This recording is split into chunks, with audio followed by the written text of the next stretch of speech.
Hello, ನಮಸ್ಕಾರ ಸ್ನೇಹಿತರೆ. ಈ ಎನ್ ಪಿ ಪ್ರಾಪರ್ಟೀಸ್ ಕಡೆಯಿಂದ ನಿಮ್ಮ ಪ್ರೀತಿಯನ್ನು ಅರೇಂಜ್ ಮಾಡುವ ನಮಸ್ಕಾರಗಳು. ನಾವೀಗ ನೋಡುವಂಥದ್ದು 3 ಎಕರೆ ಜಮೀನು ಸ್ನೇಹಿತರೆ.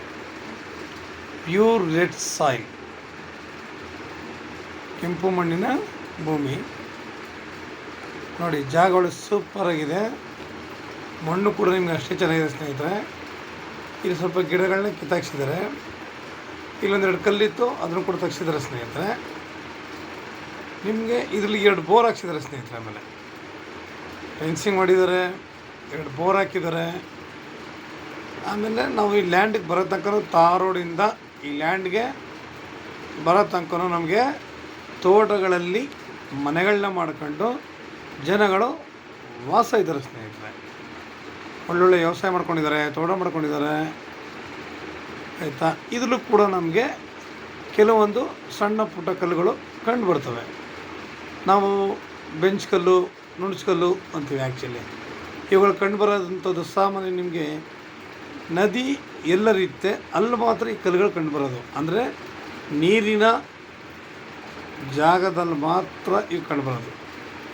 ಎಲ್ಲ ಕಡೆ ಈ ಕಲ್ಲುಗಳು ಕಂಡು ಬರೋದಿಲ್ಲ ಸ್ನೇಹಿತರೆ. ಇದು ನಿಮಗೆ ಬೆಂಗಳೂರಿಗೆ 155 ಕಿಲೋಮೀಟ್ರ್ ಆಗುತ್ತೆ ಈ ಜಾಗ.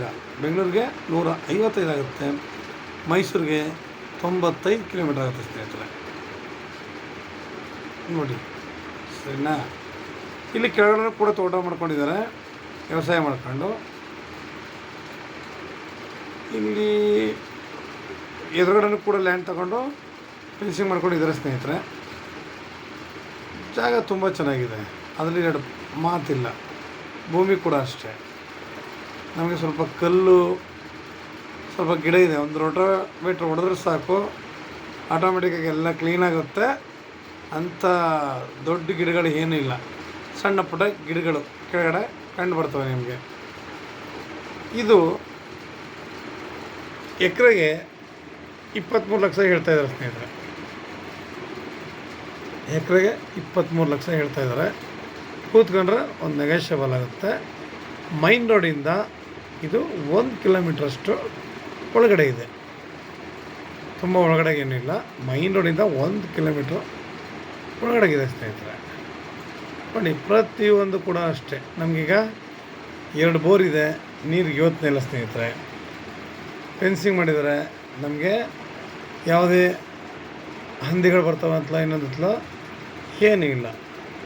ಆಮೇಲೆ ಈ ಲ್ಯಾಂಡಿಂದ ಮುಂದ್ಗಡೆಗೂ ಲ್ಯಾಂಡ್ಗಳು ಮಾಡಿಕೊಂಡು ಮನೆಗಳನ್ನ ಕಟ್ಕೊಂಡು ವಾಸ ಇದ್ದಾರೆ. ಇದರ ಹಿಂದೆನೂ ಕೂಡ ಅಷ್ಟೇ, ಬರುವಾಗ ಜಮೀನುಗಳಲ್ಲಿ ಮನೆಗಳನ್ನ ಕಟ್ಕೊಂಡು ವಾಸ ಮಾಡ್ಕೊಂಡಿದ್ದಾರೆ. ನಿಮಗೆ ಎಲ್ಲ ವಿಷಯನೂ ಕ್ಲಿಯರಾಗಿಲ್ಲಿ ನಾನು ನಿಮಗೆ ವಿವರಣೆ ಮಾಡಿ ಹೇಳ್ತಾಯಿದ್ದೀನಿ ಸ್ನೇಹಿತರೆ. ನಾವಿದೊಂದು ರೋಟೋವೇಷನ್ ರೋಟ್ರು ಆರಾಮಾಗಿ ಬೋರ್ ತೆಗೆದಿದ್ದಾರೆ, ಮೋಟ್ರ್ ಹಾಕಿಲ್ಲ ಇನ್ನೂ. ನಾವು ಮೋಟ್ರ್ ಹಾಕ್ಕೊಂಡು ಕಲೆಕ್ಷನ್ ಕೊಟ್ಕೊಂಡು ಒಂದು ಫಾರ್ಮ್ ಹೌಸ್ ಕಟ್ಕೊಂಡ್ರೆ ಸೂಪರಾಗಿದೆ ಜಾಗ. ನೋಡಿ, ಎಲ್ಲೇ ಹೋದ್ರು ರೈಟ್ಗಳನ್ನ ಗಗನ ಕೆಳ ಕಾಲದಲ್ಲಿ ಇವರೊಂದು 23 ಲಕ್ಷ ಅಂತ ಹೇಳ್ತಾಯಿದ್ದಾರೆ. ನೇರ ಕೂತ್ಕೊಂಡ್ರೆ ಅದರಲ್ಲಿ ಸ್ವಲ್ಪ ಕಡಿಮೆ ಆಗುತ್ತೆ ಸ್ನೇಹಿತರೆ. ನಾವೀಗ ಕೂತ್ಕೊಂಡ್ರೆ ರೈಟ್ ಕೂಡ ಸ್ವಲ್ಪ ಕಡಿಮೆ ಆಗುತ್ತೆ. ಆಗ ನಮಗೇನು, ಈಗ ಮಣ್ಣು ಚೆನ್ನಾಗಿದೆ, ನೀರಾವರಿನೂ ಇದೆ, ಸುತ್ತಮುತ್ತ ಒಳ್ಳೆ ವಾತಾವರಣವೂ ಇದೆ. ನಾವೇನು ಮಾಡ್ಬೋದಪ್ಪ ಸ್ನೇಹಿತರೆ, ಈಗ ಒಳ್ಳೆ ತೋಟ ಮಾಡ್ಬೋದು, ಇಲ್ಲ ಒಳ್ಳೆ ಬೆಳೆ ಬೆಳಿಬೋದು. ನಾವು ಒಳ್ಳೆ ತೋಟ ಮಾಡ್ತೀವಿ ಅಂತಂದರೆ ನಿಮಗೆ ಏನು ಆಸೆ ಇದೆ? ಸಾಮಾನ್ಯವಾಗಿ ಪ್ರತಿಯೊಬ್ಬರಿಗೂ ಒಂದು ಆಸೆ ಅನ್ನೋದು ಇದ್ದೇ ಇರುತ್ತೆ. ಪ್ರತಿಯೊಂದು ವ್ಯಕ್ತಿಗೂ ಕನಸು ಅನ್ನೋ ಕಟ್ಕೊಂಡಿರ್ತಾರೆ. ಅದನ್ನು ಹೇಗೆ ಇಡಿಸ್ಕೊಡೋದು? ನೋಡಿ, ಈ ಥರ ಜಾಗಗಳನ್ನ ನಾವು ಪರ್ಚೇಸಿಂಗ್ ಮಾಡ್ಕೊಂಡಾಗ, ನಾವು ಇಲ್ಲಿ ಬಂದು ವರ್ಕ್ ಮಾಡಿದಾಗ ನಮ್ಗೆ ಏನು ಬೇಕು ಅನ್ನೋದು ನಾವು ಜಾಗ ನೋಡಿದಾಗಲೇ ಗೊತ್ತಾಗೋದು. ಎಷ್ಟೋ ಜನ ಭೂಮಿಗಳನ್ನ ಸರಿಯಾಗಿ ನೋಡಲ್ಲ, ಅವುಗಳ ಬಗ್ಗೆ ಗೊತ್ತಿರಲ್ಲ. ನೋಡು, ಕಲ್ಲು, ನೀರಿಲ್ಲ, ಜಾಗ ನೋಡಿದ ತಕ್ಷಣ ಯಾವುದನ್ನು ಯಾರು ಕೂಡ ಡಿಸೈಡ್ ಮಾಡೋಕ್ಕಾಗಲ್ಲ ಗುರುಗಳೇ. ನೀರು ಇದೆ ಇಲ್ಲ ಅಂತ ಯಾರು ಕೂಡ ಹೇಳಲಿಕ್ಕೆ ಆಗಲ್ಲ. ನಾವು ನೀರಿಲ್ಲ ಅಂದರೆ ಜಾಗದಲ್ಲಿ ಎಷ್ಟೋ ಜನಗಳಿಗೆ ಒಳ್ಳೊಳ್ಳೆ ನೀರುಗಳ ಪಾಯಿಂಟ್ ಸಿಕ್ಕಿದೆ. ಇಲ್ಲಿ ಬೋರ್ ಇದೆ, ನಮಗೆ ತೊಂದರೆ ಇಲ್ಲ. ನಾವು ಜಾಗದಲ್ಲಿ ಕ್ಲೀನ್ ಮಾಡ್ಕೊಂಡು ಏನು ಮಾಡ್ಬೋದು? ನೋಡಿ, ಸಣ್ಣ ಪುಟ್ಟ ಗಿಡಗಳಿಗೆ ರೋಟೋವೇಷನ್ ನೋಡಿಬಿಟ್ರೆ ರೋಟೋವೇಟ್ರು ನಮಗಿಲ್ಲಿ ಆರಾಮಾಗಿ ಏನು ಬೇಕಾದ್ರೂ ಬೆಳಿಬೋದು. ಅಂದರೆ ದಾಳಿಂಬೆನೋ, ಸಪೋಟನೋ, ಕಿತ್ಲೆನೋ, ಆ್ಯಪಲ್ಲು, ಇಲ್ಲ ಅಡಿಕೆನೋ ತೆಂಗೋ ಮಾವೋ ಏನು ಬೇಕು ನಾವು ನಮಗೆ ಆಸೆ ಏನಿದೆ ಅದನ್ನು ಮಾಡ್ಬೋದು. ಇವತ್ತು ಸಾವಯವ ಕೃಷಿ ಮಾಡಿದಷ್ಟು ಜನಗಳಿಗೆ ಒಳ್ಳೆಯ ಆರೋಗ್ಯ ಕೊಡಲಿಕ್ಕೆ ಮಾತ್ರ ಸಾಧ್ಯ. ಇಂಪಾರ್ಟೆಂಟಾಗಿ ಸ್ನೇಹಿತರೆ, ಇವತ್ತು ನಾವು ನಿಜವಲ್ಲೂ ಸಾವಯವ ಕೃಷಿ ಮಾಡಬೇಕು.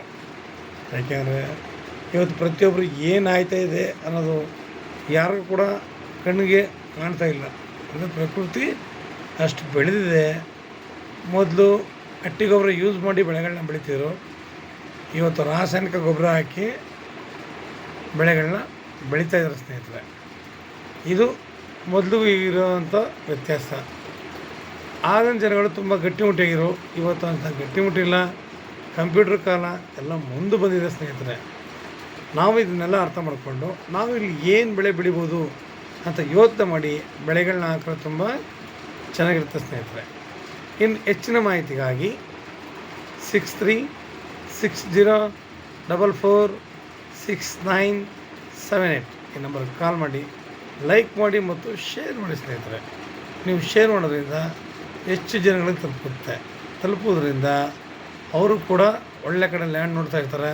ಪರವಾಗಿಲ್ಲಪ್ಪ, ನಂಗೆ ಸ್ವಲ್ಪ ಒಳಗಡೆ ಆದರೂ ಪರವಾಗಿಲ್ಲ, ಒಂದು ರೀಸನಬಲ್ ರೇಟ್ ಇದ್ದರೆ ನಾನು ಪರ್ಚೇಸಿಂಗ್ ಮಾಡ್ತೀನಿ ಅನ್ನೋದು ಕಾನ್ಸೆಪ್ಟ್ ಇರ್ತದೆ ಸ್ನೇಹಿತರೆ. ಅಂಥವ್ರಿಗೆ ಇದು ತುಂಬ ನೆರವಾಗುತ್ತೆ, ಅನುಕೂಲನಾಗುತ್ತೆ ಸ್ನೇಹಿತರೆ. ನಮಸ್ಕಾರ, ಧನ್ಯವಾದಗಳು ಸ್ನೇಹಿತರೆ.